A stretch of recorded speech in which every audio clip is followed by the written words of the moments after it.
এদিকে নিরাপত্তা নিশ্চিতের দাবিতে মালিক শ্রমিক ঐক্য পরিষদের ডাকে বরিশাল বিভাগে চলছে বাস ধর্মঘট। এ নিয়ে বিস্তারিত জানাতে সরাসরি যুক্ত হচ্ছেন সহকর্মী কাউসার হোসেন রানা।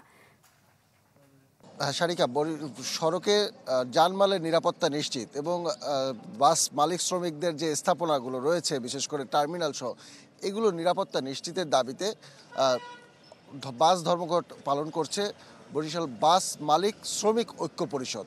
এটি গতকাল রাতে তারা জানিয়েছিলেন এবং আজ সকালে আমি যখন বরিশালের রূপাতলী বাস টার্মিনালে আসি, সেখানে এসে দেখতে পাই যে এখানে অসংখ্য বাস যেগুলো রয়েছে এই টার্মিনালে, সেই বাসগুলো কিন্তু থেমে রয়েছে।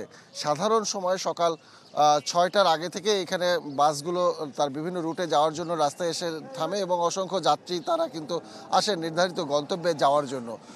আজকে এসে তার একেবারেই ব্যতিক্রম একটি দৃশ্য দেখেছি। সব বাসগুলোর টার্মিনালের ভিতরে দাঁড়া করিয়ে রাখা হয়েছে এবং যাত্রী যারা রয়েছেন তারা কিন্তু টার্মিনালে এসে ফিরে যাচ্ছেন।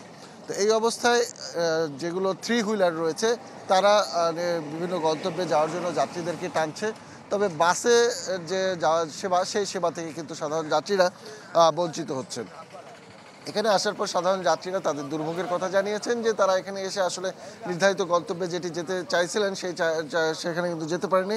বাসে গেলে ভাড়া কম লাগতো, সেখানে থেকে টেম্পোতে গেলে বা 3 হুইলারে গেলে ভাড়া বেশি লাগে।